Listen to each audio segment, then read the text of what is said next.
जिस ध्यान के रहस्य को जानने के लिए आप ऋषि मुनियों के पास जाते हैं, बड़े बड़े शिविरों में जाते हैं, वो ध्यान एक गोपी बाबा मस्त कलंदर को सिखा रही है। वो ध्यान एक ऐसा रहस्य है, ऐसा धन है, अगर ये ध्यान एक बार आपको मिल गया तो आप इस दुनिया से कम 1000 गुना आगे हो जाएंगे। आपकी सोच साइंटिस्टों से भी बहुत आगे हो जाएगी। जो बड़े बड़े साइंटिस्ट हैं वो अपने मस्तिष्क का, पूर्ण मस्तिष्क में से सिर्फ 2 से 2.5% ही इस्तेमाल कर पाते हैं। महर्षि चाणक्य ने इस रिकॉर्ड को तोड़ा था। उन्होंने अपने दिमाग का 6% इस्तेमाल किया, और जैसे ही मनुष्य 7% तक अपने दिमाग को इस्तेमाल करने की कोशिश करता है तो वो दिव्य विलक्षण शक्तियों का दाता होना शुरू हो जाता है। धीरे धीरे एक एक शक्ति उसके शरीर में प्रवेश करने लगती है और वो अपने स्थूल शरीर से उठ करके दिव्य शरीर वाला हो जाता है। एक विशेष यौगिक क्रिया है, कभी ईश्वर की कृपा हुई तो आप लोगों को अवश्य बताएंगे। इस मूल में ऐसी शक्ति है कि एक बार ये मूलाधार चक्र जाग गया तो आप जन्म और जरा दोनों के बंधन से मुक्त हो जाते हैं। कैसे मुक्त हो जाते हैं? आपकी हड्डियां हमेशा हमेशा जवान रहेंगी, आपका हीमोग्लोबिन अच्छा रहेगा, आपके अंदर कभी कैल्शियम की कमी नहीं आएगी, और जो अवस्था आपकी है, मान लो आपकी उम्र 30 साल है तो आप हमेशा हमेशा 30 ही साल के दिखेंगे, चाहे आपकी आयु 70 साल की हो जाए, चाहे 80 साल की हो जाए। योग में इतनी ज्यादा ताकतें हैं। कई बार लोग बोलते हैं गुरुजी योग में क्या क्या हो सकता है। योग एक ऐसा विज्ञान है। आज आप पार्लर जाते हो, कॉस्मेटिक की शॉप जाते हो, पहले कहां पार्लर होते थे? पहले योग के आधार पर ही योग विद्याओं से अपने आप को सुंदर रूपवान बनाया जाता था। साधनाएं की जाती थी सुंदर बनने के लिए। पुरुष लोग कामदेव की तरह साधना करते थे, स्त्रियां रति की तरह साधनाएं करती थी। जैसे आज आप जिम ज्वाइन करते हो अपने फिगर को मेंटेन करने के लिए, उस समय पर जिम कहाँ होते थे? उस समय पर योगिक क्रियाएं सिखाई जाती थी, और ऐसी ऐसी क्रियाएं होती थी जो हजारों वर्ष तक स्त्रियों को उसी सांचे में रहने के लिए मजबूर कर देती थी। वो क्रियाएं कहीं गई नहीं हैं, आज भी जीवित हैं, लेकिन हमने उन क्रियाओं के ऊपर विश्वास करना छोड़ दिया है। क्यों छोड़ दिया है? क्योंकि हमारी सोच बहुत छोटी हो गई है। हम सिर्फ पास तक का देख पाते हैं, दूर तक का नहीं देख पाते। ये साइंटिस्ट तो ऐसे होते हैं, जब तक किसी चीज को देख ना लें तब तक वो मानते नहीं हैं। आज से 100 साल पहले अगर आप किसी को बोलते जी मैं चांद पे जाके आया हूं, तो वही साइंटिस्ट आपका मजाक उड़ाते।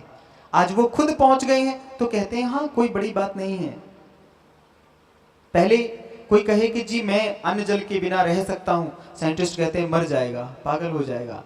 गुजरात में एक महात्मा हुए, उनके ऊपर परीक्षण किया गया। 41 दिनों तक बिना अन्न और जल के वो जीवित रहे, और उनका दावा है कि उन्होंने 65 साल से अन्न जल ग्रहण नहीं किया, फिर भी वो जीवित थे। वो तो चलो दूसरे थे, मैंने खुद ने अपने शरीर पर उस चीज का प्रैक्टिकल करने का प्रयास किया। 1 वर्ष तक मैंने अपने आप को अन्न और जल से विहीन रखा, और आज भी ये शरीर ऐसा का ऐसा ही है। ना पहले कभी घटा, ना आज घटा, और ना ही कभी आगे घटेगा। योग ऐसा नहीं है कि जो लोग योग में जाते हैं वो लोग अपने घर परिवार को भूल जाते हैं, बल्कि ऐसा होता है कि जो व्यक्ति योग करते हैं उनका शारीरिक बल मजबूत हो जाता है, उनका गृहस्थ जीवन इतना मजबूत और ताकतवर हो जाता है जो वो महसूस भी नहीं कर सकते। आपकी हर एक कमियों को पूरा करने का नाम योग है। आपकी हर एक ऊर्जा जो घट रही है उसको पूरा करने का नाम ध्यान है। ध्यान और योग शब्द पुराने हैं, लेकिन इनका अर्थ कभी पुराना नहीं हो सकता। आप चाहे ब्रेड खाएं, चाहे आप बर्गर खाएं, आप कुछ भी खाएं, 1 महीना 2 महीना, लेकिन एक ना एक दिन आपको रोटी की जरूरत जरूर पड़ती है। इसी तरह आप कितने भी कॉस्मेटिक चीजों को आप यूज कर लीजिए, किंतु कहीं ना कहीं उनमें जो अधूरापन रह जाएगा। हमारा दावा है अगर आप योग को अपनाते हैं, ध्यान को अपनाते हैं, तो आपका कम से कम जो आपके साज सज्जा का खर्च है क्रीम है, पाउडर है, लिपस्टिक है, ये सब अपने आप खत्म हो जाएंगे। ये खर्चा छोटा नहीं है, बहुत बड़ा खर्चा है। अगर कौन कौन इस खर्चे को सेव करना चाहते हैं? एक चमक नूरानी चमक है और एक चमक पाउडर की दी हुई चमक है या क्रीम की दी हुई चमक है। अगर आप पाउडर लगा करके सुंदर लगते हो या क्रीम लगा करके सुंदर लगते हो तो आप दुनिया को धोखा दे सकते हो, लेकिन आपके अंतर मन को पता है कि अगर आप सुंदर लग रहे हो तो ये सिर्फ क्रीम पाउडर की वजह से है। अपने आप को तो धोखा नहीं दे सकते ना। अपने मन में वो मान हानि अवश्य रहती है। तो हर रोज आपको अपने मूलाधार चक्र को जागृत करने के लिए सबसे पहले क्या करना है? सबसे पहले आपको प्रातः काल उठना है और उठने के पश्चात आपको अपनी दोनों हथेलियां जमीन पर रखनी है। दोनों हथेलियां बैठ के नहीं रखनी है, झुक के रखनी है। ऐसे आगे की तरफ झुक के दोनों हथेलियां रखनी है और फिर इन हथेलियों को ऊपर की तरफ ऐसे उठाना है। जब हाथ आप ऊपर उठाएंगे तो मूलाधार चक्र में जो ग्रंथि पड़ी हुई है, जो गांठ पड़ी हुई है, वो गांठ नाभि से खींच करके लंबी हो जाएगी और आप पीछे की तरफ थोड़े से और जाओ तो लंबी और हो जाएगी। और फिर लंबी गहरी सांस लो, अनुभव करो परमात्मा आपके आसपास है, आप परमात्मा की शरण में हो। ईश्वर आपको वो यौवन, वो रूप, वो चमक देगा जिस चमक के लिए आप लोग तरसते हो। हमसे चाहिए किसी को? नहीं चाहिए। सबसे पहले आपको अपने मूलाधार चक्र पे ही ध्यान रखना है। इस चक्र को इसी तरह से आप जगा सकते हैं। ध्यान के द्वारा चाहे तो ध्यान के द्वारा भी जगा सकते हैं। उसमें ओम का नाम उच्चारणा पड़ता है। ओम करते करते करते करते नाभि से नीचे मूलाधार चक्र में जब गुंजायमान होने लगता है तो धीरे धीरे वहां पर गुदा द्वार पर मूलाधार चक्र में गुदगुदी होती है। ऐसी गुदगुदी जिसको महसूस कर एक बार आपने कर लिया तो जीवन भर उसके आनंद से आप निकल नहीं पाएंगे। एक ऐसा आनंद है जहां पर जाकर के हर स्त्री, हर पुरुष पूर्ण बन जाते हैं। पूर्ण। हमारे कहने का तात्पर्य आप लोग समझ गए होंगे। जिन स्त्रियों को, जिन पुरुषों को कोई भी इंटरनल प्रॉब्लम्स हैं या इंटरनल बीमारियां हैं, जैसे किसी को दर्द होता है, किसी को पेन होता है, किसी को मंथली प्रॉब्लम होती है, जैसे पुरुषों को भी कुछ कभी कभी परेशानियां आती हैं। अगर आपने ये मूलाधार चक्र की कुछ क्रिया जान ली, जैसे जमीन पे ऐसे हाथ रख के करना, तो आप उन हर एक बीमारियों से, हर एक चीजों से बाहर आ सकते हो। तो कौन कौन उसको करना चाहेगा? बड़े बुजुर्ग सब लोग कर सकते हैं, क्योंकि यौवन, बुद्धि, बल और धन, ये इसकी जरूरत सबको होती है। ठीक है? बोलो जय गुरुदेव, जय गुरुदेव। जैसे ही गोपी ने ये बात मस्त कलंदर बाबा को बताई तो बाबा मस्त कलंदर के अंदर एक ऐसी गुदगुदाहट आई। पहले उनके कंठ ऊपर नीचे हिलने लगा।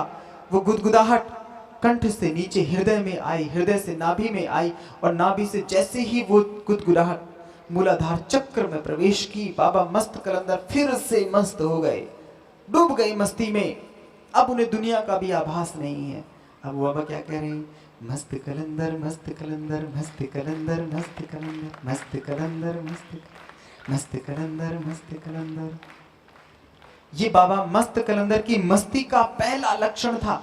अब जो चमक बाबा के चेहरे पर निकल के आई, सूर्य भी देख करके शर्मा गए। बड़े बड़े ऋषि, मुनि, देवता, ऐसा बताया जाता है कि मनुष्य के वेश में आए और अपने नेत्रों की प्यास बुझाई उन्होंने बाबा मस्त कलंदर के रूप यौवन को देख करके, उनकी आंखों की चमक को देख करके बाबा मस्त कलंदर तो मस्ती में लीन हो गए।